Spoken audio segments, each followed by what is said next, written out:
people are finding this depth of faith to listen to the instinct that says, yes, do it. You matter. Your voice matters and people need you. And, don't listen to the voice that's in your head telling you to stop. You can either choose that fear or you can choose faith. And I'm really proud of a lot of the students and myself for stepping into the unknown, stepping into fear and being of service instead of being a hostage to our fear.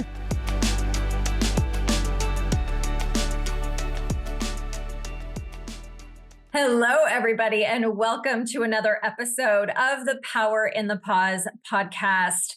How are you doing today? I am so grateful that you have chosen to listen to this week's episode. And as a reminder, please do not forget to hit subscribe so that you do not miss a single episode that comes out every single week.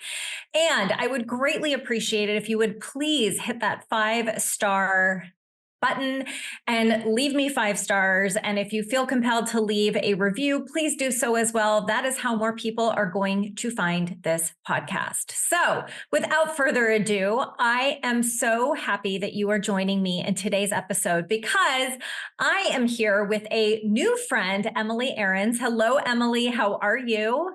Hi, Wendy. So happy to be here. Thank you for having me. Of course. I've been so looking forward to our conversation in general. I mean, you guys, we were gabbing before we even hit the record button. So you know that that's always a really good sign of what's to come in this episode. But what I love about Emily and what I wanted to dive into today and who I see her as is someone who has really, truly mastered the art of how to harness and create this beautiful intersection between spirituality and business. And Emily has done that, in my opinion, imperfectly perfect and does so with her own business. And I think that you guys will learn a ton from her today. And so let me share a little bit more about Emily's background. So Emily is a leading educator to spiritual entrepreneurs. She's a renowned energy healer as well as a business coach. With over 2 decades of experience blending spirituality and business, Emily's mission is to help outstanding practitioners to build a successful and sustainable business.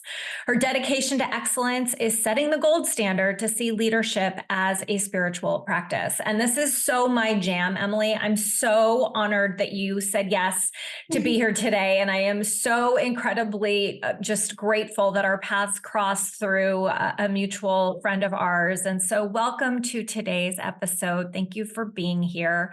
So let's dive in. I would love to just get a grounding in how did this even start for you? I mean, where were you versus where you are today? Like, share a little bit more about your own personal journey into doing the work that you do today.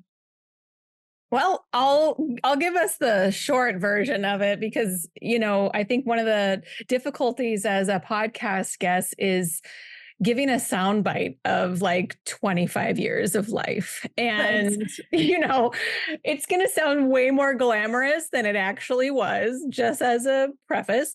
So I started, like you said in my bio, I've been doing healing work for 24 years, which is like a quarter of a century, if you think about it. And I started off right after high school. I went to massage school and learned massage therapy and energy healing. I was 18 years old. So straight out of it, I knew I wanted to be a practitioner. I knew I wanted to be an entrepreneur. In fact, in high school, I was like, at our 5-year reunion, I will have a business and I will be successful. And I did. At 22 years old, I opened my first wellness center with 3 other partners. I wrote an award-winning business plan. And it awarded me enough cash to start Constant Contact. My partners were like, we have Gmail. Why would we need anything else? Now, back in, the early 2000s, email marketing wasn't what it is today. And so they didn't fully understand the vision, if you will. And that was really foreshadowing because once I graduated college a couple of years later, I was ready to make my wellness center the biggest thing on the block and add more practitioners. At that point, We had a number of massage therapists. I hired an acupuncturist, an esthetician, a yoga instructor. I had started a local meetup for other alternative healers. I mean, things were really going well. And like, I was also a very young, basic young adult, but I had this big vision. And even when I was in massage school, I always knew that I was here for a bigger impact. I was here to help a lot of people. And in massage school, we had this exercise where we had to do like a meditation and visualize our future and as a practitioner. And everybody shared after this like prompt. And one by one, everybody went, and like my heart is sinking into my stomach. And I'm like, oh my God, no, I've done it wrong. And everybody is sharing like their massage space and their salt lamp and like their tapestries. And I was like, she's like, okay, Emily. And I'm like, well, first of all, I did it wrong. And she's like, well, just share whatever you came up, and there's no wrong. You didn't do anything wrong, I'm sure. I said, well, I saw my name in bright lights. I really felt like there was this marquee that I saw my name and it was making this impact for like millions of people. And she was like, oh, okay. And so I've always sort of had that calling inside of me. Now, even though I opened my first wellness space at 22, I felt like I was behind. My friends had gone to college. I went the alternative route. And for about a decade and a half, I was doing that whole massage, energy healing. I later learned how to teach yoga. I was in a corporate job for a few years, making a regular salary, and doing the healing stuff on the side. And I was like, no, I don't like this. This doesn't feel good. And I remember I had to take a huge pay cut to follow my passion. And I just never looked back. I kept going and kept pursuing my passion. And it wasn't until I had my first son. I have two young boys now, but my first son was about a year old. And I was about 15 years into being a practitioner and just exhausted, trading my time for money. I wanted to contribute more financially to the family, and I was only able to really work part-time. My husband is a plumber and a backyard farmer here at our house. And I just couldn't figure out how I was going to do that. And I felt like I hit my rock bottom and I needed to find something else, some way else. And I found my way into the online business world. I started consuming podcasts and free courses. And then I finally got the courage to spend, I think, like $400 on my first online business course and started to see myself differently. And the thing about me is I'm a voracious learner. I'm an overachiever by nature. And in high school, I never really applied myself. But once I was in college, I got to do the things I wanted to do. And I got to see like, wow, I'm actually pretty smart. I didn't think I really was growing up. I'm on Dean's list. I'm graduating the top of my class. And I'm like, okay, I guess I'm not so bad under control.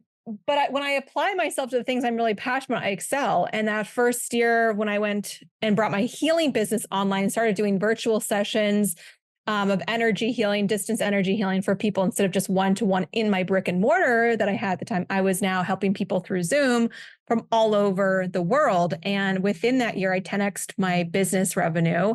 And I started to realize, I don't think I'm going to keep my brick and mortar for much longer. Like, this doesn't make any sense to come in here and actually make less money than what I would make just following this online business. So eventually I closed my doors to the brick and mortar. And that was also a really hard transition because I felt like I was leaving people behind who'd been with me for over a decade. Right. But it was in the intention to help more people. And I realized it was a trade-off. I have to either stay here and keep with these handful of clients, or I could go help more people. And that was one of the first difficult decisions that I had to make. But part of it was my whole identity needed to shift to see myself as successful. And as a successful entrepreneur, being able to listen to my intuition, it kept leading me to the next door and the next door and the next door. And that was that next phase of just following it. So in the last 2 years, I've really narrowed down to supporting coaches, healers, and leaders to help them to build profitable businesses, because frankly,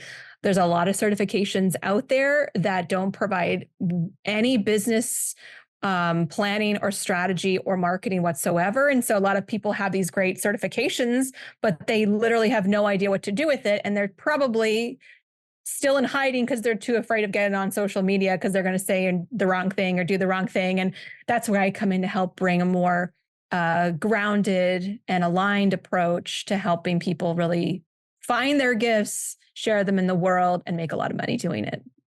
Yeah. And I think that there's so many of us that struggle with that. I mean, I can relate to that wholeheartedly. I mean, before I started my new business about a year ago, I was a divorce coach, and what my clients knew, but the public didn't necessarily know, was how spiritual I was, or still am, and how powerful my intuition has always been. And I think that so many of us who do consider ourselves to be spiritual entrepreneurs, we face a lot of challenges as we are not just growing our business, but really stepping into and owning what makes us unique as spiritual healers. And so, what would you say are some of the most common challenges that you hear from your clients, and even ones that you have personally faced when you were trying to, either transition your business from a brick and mortar to online, and or like growing your existing business as a spiritual entrepreneur? The first thing that pops up to me is imposter syndrome. I mean, that's the first thing that I really needed to work through. That's what all of my clients are working through. Who am I to do this? There's somebody out there doing it. I always thought my voice was terrible. And I thought, well, Gabby Bernstein seems to own the market, and Deepak Chopra is doing Super Soul Sunday with Oprah. Like, I don't think that there's a place for little old me. And what makes me so special? And, I would do their like 7-day free challenges. And I was like, I could do this so much better. And then I stopped myself. And it wasn't until my guides basically were like, go do it. And I just followed the guidance, because basically the alternative was to stay stuck and broke the way things were. And I had made a declaration to myself to listen to my intuition no matter what, and see where it landed me. And I started to record meditations in my closet, and I would just share them with a few friends. And I said, all right, hey, if you have just 8 minutes of spare time, I would really appreciate, you don't have to listen to the whole thing, but just listen to a few minutes and let me know how it sounds and what you feel. And that'd be great. And pretty soon people were like, that was so good. I never have meditated before. And that brought me to a totally different level. Not only that, but your meditation for attracting soulmate clients literally landed me multiple clients. And so I was like, can you write that down? Can I please use that as a testimonial? I would like that in writing, please. Yeah. And I'm like, can I also have your photo? Like, it was the hardest thing for me to like start to put myself out there. And then I started to do it. People started to like really flock to my meditations and energy healings because they work. And, I had not done it before because I told myself my voice was terrible and other people were already doing it. And my clients to this day, I mean, I have students right now who are in my energy training, the integrated energy alignment practitioner training. And they're like, listen, I started this because I don't want to keep hiding. I'm hiding my gifts. I'm afraid to show people what I do. And I signed up for this to give myself a kick in the pants to like actually get out there. And week after week, they're starting to get more visible. They're doing posts regularly. They're starting to do live video. They're, engaging with people, and they're building their customer base. They're starting to get paid now. It's like, these sort of little movements at a time, but are getting themselves out there. And even if you feel a little scared and intimidated by the wild world of the internet, people are finding this depth of faith to listen to the instinct that says, yes, do it. You matter. Your voice matters and people need you. And, don't listen to the voice that's in your head telling you to stop. You can either choose that fear or you can choose faith. And I'm really, really proud of a lot of the students and myself for stepping into the unknown, stepping into fear and being of service instead of being a hostage to our fear. Yeah. And I think, I think you nailed it. And I also think it's also like fear of judgment, right? That, Yeah. what are people going to say, or what are even my friends going to say Yeah. if I go out there and I start, speaking in this new, different way? I know that was something I struggled with for about a good 8 months of like, oh God, what are Same. people going to say? What are people going to think? And what I started to also understand was, as you talk about it being imposter syndrome, I talk a lot about the difference between fear and intuition, and really allowing yourself to lean into, it's almost kind of funny. It's like you're supposed to lean into the spiritual practice that you're trying to hide from, but or you're trying to hide from other people. But Mhm. that's exactly where it is that you need to go in order for you to be able to not just step into who it is that you are, but also to really enable your business to grow. So, Hmm. how are you witnessing your clients, really stepping into those spiritual practices to enhance their spiritual growth? Like, what is it that you're seeing is happening? Like, what is kind of their evolution from start to finish? Um, well, I want to come back to that thing you said about getting yourself out there and having the people who know you, and like your identity shifting publicly, because Right. that's a really big transition. And um for me too, when I was making that transition, it was also really challenging to think about the people who are like from high school, or like ex boyfriends, or old friends, or old employers, or whatever. Thinking of them seeing me speaking this way was something that held me back. And something that I did that helped me was I was able to block the people from seeing my business page. First of all, they never followed my business page. If they did, I would just block the ones I didn't want to see me if I felt like I was thinking about them instead of thinking about who I was serving. And that helped me to make that transition a lot easier. How is it that you are watching your clients as they are evolving, as really embodying who their true self is? How it is that they're enhancing their own spirituality? What are the results that they're starting to see in their business? And, how has integrating that spiritual work helped them to also navigate that fear and that judgment and those Mm. challenges that they've been coming up against? Well, there's a variety of different kinds of people who I work with right now. So there are some people who are at the early stages of building their Mhm. first business, shifting out of a career into this new career. And they might still have their regular career going on, and they're taking calls and training on the side.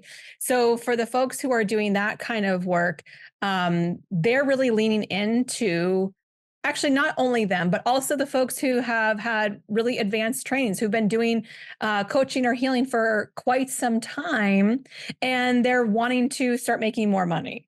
So these categories of people that I work with through my integrated energy alignment practitioner training, they are leaning into their meditation practice. Within the training itself, it literally unlocks your intuitive abilities from every angle. So even folks who are like, I'm a medium for a living, even folks who are really intuitive, it's helping them to deepen that even more. So for folks who are just starting out, it's like, wow, you're opening up Pandora's box, and there's a whole world available, because they're not just tapping into their own intuition, they're seeing, feeling, and reading other people's energy and finding ways that they're able to connect on a much deeper level. So through their meditation practice, they're connecting more deeply to their own voice. And what's super cool is that even just a couple months within the training, is that people start to develop their niche. Like, they know who they're working on, what the results are. They're seeing their clients having incredible transformations, whether it is, relaxation or more peace, or they're getting the jobs and the promotions that they're looking for. The other component is when they're able to connect more deeply intuitively, they're able to see what's for them and what's not for them. My students are all required to start charging at a certain point. So not only are they seeing these wonderful energetic shifts in their clients, but they're also making thousands of extra dollars every single month, which is so great. And they can set their own prices. So that's a big hurdle for a lot of practitioners when they're used to doing everything for free or discounted. They're literally getting the training to start charging, which is really empowering. It totally builds their confidence. And next thing you know, they're like, whoa, I'm doing bundles and packages and groups and selling, meditations that are already previously recorded or tapping scripts. And they just kind of blend it and they find their own way. And so everyone has their own unique flavor that they bring, even though they're all getting the same training. What happens is they all come out of it like as their own unique brand when they stand out in such a saturated market. And then I have other clients who are more advanced and they've had their business for some time and they're able to finally start putting their work out there and creating deadlines, setting a goal, sticking to it, putting a launch schedule together, assessing what's working and what's not working, evaluating their actions, and really doing things that they previously hadn't done before. I've had clients in that program that thought they were doing all the things. Right. But it wasn't until we actually helped them to plan and strategize their launch, like we kind of look at a 90-day sort of trajectory and we look at what do you have to do to get to that point to have that result. And they couldn't believe how many components they had been missing, thinking that just posting a few times and on stories and here and there was launching. But in fact, they were missing a number of different really critical areas to even know what they were doing, who they were serving, and building up their list as they went. So it's really awesome to see people working through those trouble zones and places where their other coaches kind of said, well, you just have to get it done. And they couldn't figure it out. And so they kind of would flounder and fail. So it's really cool to see people actually following through and getting themselves to the finish line instead of, some people would be like, well, I'll just have to move the finish line. I'll just have to keep moving it. But actually seeing them putting in the work and getting actual results from the work that they set themselves up to do. And actually they're doing it, which is really cool to see too.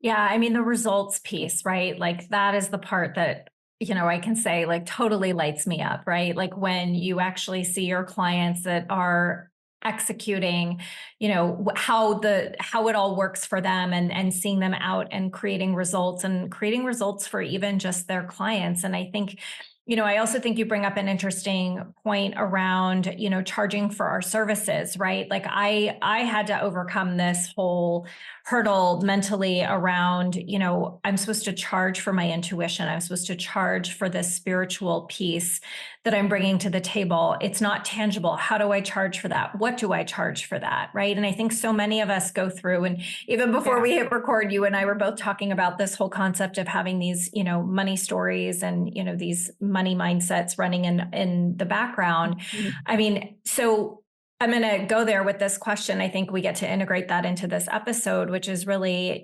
how do you help your clients to really overcome those I'm supposed to charge for what questions that come up in their minds, and how do you see your clients overcome and charge their worth?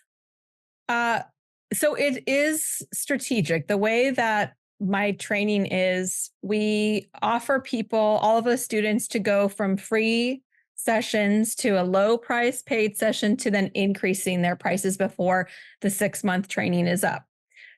Some people, like the acupuncturists, the mediums, the coaches, the career woman, many of them are actually really comfortable starting to charge for practice sessions immediately. Mm-hmm. I don't require it, but if they want to, that's their business.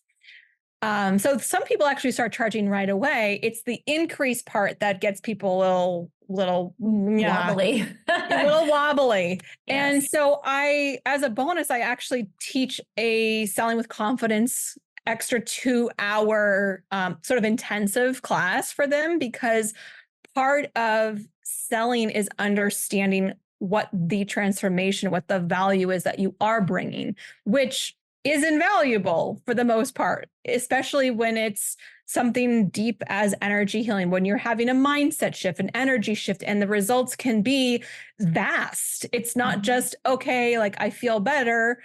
I actually not just feel better, I'm more confident. I asked for a raise. I broke up with that bad toxic relationship.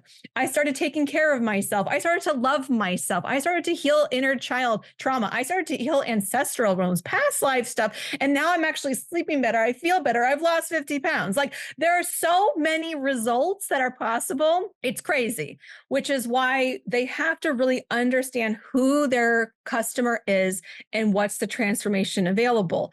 They get that information through the practice sessions they are doing because their clients are literally giving feedback. They have to get a feedback form to count their practice session. So they are getting data. Because here's the thing, when we're just thinking it's just our opinion and what we think we're valuable, what our worth is, that's one thing. But there's another aspect, which is what do they believe my value is? What was the transformation they said they got? So they said they came in like a mess, a ball of stress, and they left feeling really happy, really aligned. And they said they wanted to come back because they slept better and they started making better choices for themselves. Okay, that's great. And you start to see patterns. You start to see things show up in their practice forms. That is a type of person. They come in with a specific type of problem and they leave with a specific type of transformation. It starts to be like a big, bright, shining light that they go, oh my God, it's this person. They came in like this from here to there. They understand that. So then we can start to shift the mindset around being of service. It's not about like selling whatever. I mean, the price is the price is the price, whether it's $4 or $4,000, there is a transformation that's happening within that. It's about articulating the value of that gives people an impression of the price for themselves. So I also teach people the power of story and relating their own personal story to what is it that they're selling. So if they're selling healing sessions or if they're selling coaching packages, sharing their own story, maybe it's a rags to riches story or their come up story and what's really worked for them. A lot of people are completely petrified of sharing their honest, vulnerable truth because they don't want to seem like not as good as, not perfect. Right. And it's actually in those stories of big transformations personally that gets people to know you, like you, and trust you, and to be like, wow, that's really possible. And I can see myself in their story. So, for example, I actually have current ads running right now. That's an old grainy photo of me doing chair massage. And the story that I'm sharing is about how I used to think this was really successful because I was doing free chair massage all day in under a tent, the hot summer day for free, hoping that maybe one person's sweaty back that I rubbed, they were going to suddenly turn into a paying customer. And I thought that was like how you marketed. And the connection with what I sell is actually, if you're a massage therapist, there's more ways to make money than just using your hands and spending your time endlessly giving away massages. And a lot of massage therapists resonate with these stories because they're like, oh my God, I'm terrified if I have a sick day or if something happens to my hand or my body is breaking down and I need an alternative. Right. What do I do? And they don't know how to see beyond just their brick and mortar. And so it's helping people to understand their intrinsic value, what they do, who they are is the value. And seeing that you are coming from a place of service is a huge mindset shift. And even, one of the first things that I'll ask somebody is like, oh, that's a cute top. Where did you get it? And they're like, oh, I got it at so-and-so. And I'm like, oh, that's great. And I'll ask everybody, like, does everybody think that she just sold to me? And they all say no. I'm like, yeah, well, she did, because I said I like that thing and she told me where she got it and how much it was. So that is selling in a way. And so from me, for somebody who was like the discount queen, and I always was afraid of increasing my prices to then multiplying my prices and having, huge high ticket offers for people. If I can do it, anybody really can. It's about really identifying what is that transformation? Can you deliver on it? I mean, sometimes when it's new, you don't have the confidence, which is why you do things at a lower price. Once you get confident, once you get those testimonials, then you got to increase those prices accordingly. Yeah. And I think so many of us have such a hard time doing that, even with existing clients, right? It's like, as our business expands, as we grow as entrepreneurs, our services do go up in price and value. And I think that what I'm hearing you say is really when we are in complete alignment with our own core values and, we are staying within our own spiritual integrity, that is where success lays for each of us. I feel like there is sort of, it's kind of like this intersection, we talked about the beginning of the episode is really this intersection. All of our intersections look different. All of our intersections are going to be unique to who it is that we are. But as long as we are honoring who it is that we are, as long as we are putting ourselves out there and really being authentic in that particular process, I do believe that, anything, abundance is available to us all as long as we honor that. So, and I've been led to doing new things too recently where it's like, okay, well, teaching students, like I've really mastered that. I'm good, but it doesn't light me up. right. And so I was letting spirit kind of guide me. Like, what is it? What makes me excited? What lights me up? And a few weeks ago, my COO and I kind of felt this like nudge, and we were getting these cards that kept saying like partnership and okay, well, what is this? What is this? And when we sat and let spirit just guide us, it was like creating something together for people who are leaders. They've already got the business side of it. They don't need to learn funnels. They don't need to learn how to put things together. It's around seeing leadership as a spiritual practice and helping more leaders to come back into their feminine, to take off the armor, to stop having to work so hard, to really open up that next layer of softness and that alignment piece that maybe like their business is cranking out a couple $1 million a year, but that they're feeling overextended. And then by doing that, they're almost upper limiting themselves because they don't want to have more work just to have more money. They want to have more space, more peace, more joy. And so we're helping them through these brand new, unique sessions that we are tapping into the soul of their business. We're channeling, we're doing energy healing for these incredible female leaders, and we're creating these sort of customized packages where we can help work with them over time. And it's lighting us up. It's so exciting. And that exactly is it, is listening to that nudge inside, following that guidance of like, what lights you up? What sets your soul on fire? What do you love to do? And bring that out in the world. And even if it's not perfect, we're offering them little by little. We're doing them right now. We offered a handful of people. We said, we'll do 5 for free. We got 8 people who were like, please let me in. Said, all right, well, after this group, we're increasing the price.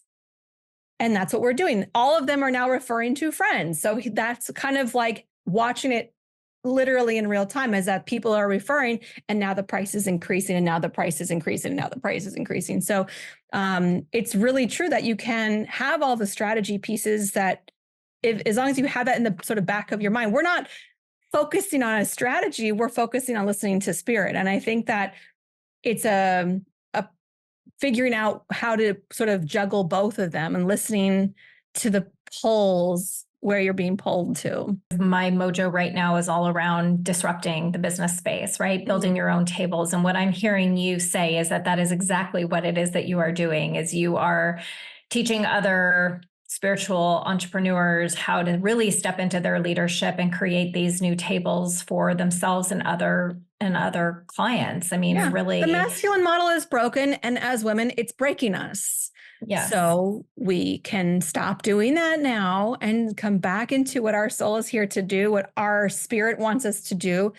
And we have the rules. We know what the rules are, but rules are meant to be bent and broken. So that's part of their suggestions. And there's a place for them. There are things that really stand the test of time. And then there are things that are like gross.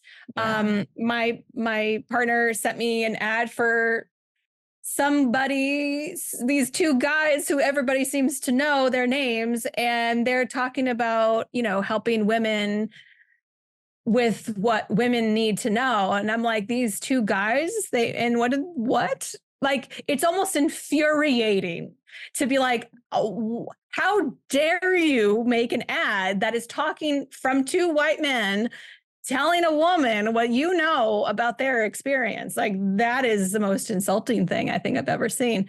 So this is it. It's like these old paradigms are dying, and part of that happens when we decide we're not going to subscribe to them anymore. We do it based on what we are feeling called to do and how we want to do it in our own ways. Yeah, and I think you are a beautiful example of what is possible for anyone and everyone who is really looking to build their business and root it in spirituality. So, Emily, thank you so much for being here. Thank you so much for the work that you do and for being my guest and saying yes. And I'm so glad our paths crossed. I love you so much. I adore you. I love your work. How can other people find you? Where are the best places for them to interact with you? Well, thank you for all those kind words. I really, really appreciate it. I received that. Best place for people to find me is my website, emilyarons.com. I hang out on Instagram, probably mostly at Emily Arons. I'm also on Facebook too. I do weekly live card readings and channeling and meditations and like fun little gifs and memes and things like that. I like to keep things kind of fun. It's really just for my own entertainment. But my website is the best place to find me. Thank you. Of course. You guys, thank you so much. Emily, thank you for sharing so much of your wisdom today. And everybody tuning in, I hope that you guys really loved our conversation today. And most importantly, I hope that you see and are understanding that it is possible to merge your spirituality with your own particular business to create one that is profitable and purpose-driven in a way that lights you up, as Emily so beautifully said at the end of our episode. So as you know, my goal is to show you what is possible when you gift yourself with the power of the pause. And really, that's the place where you will hear that intuitive I can whisper of a voice to help you and support you in your highest and best way. So thank you for tuning into this week's episode. As a reminder, don't forget to follow me as well on social media, Wendy Page Sterling on Instagram, also on Facebook, and hit that subscribe button so that you don't miss an episode at all that comes out every single week. So thank you guys for tuning in, sending you all so much love and light always. Mwah. Bye, everybody.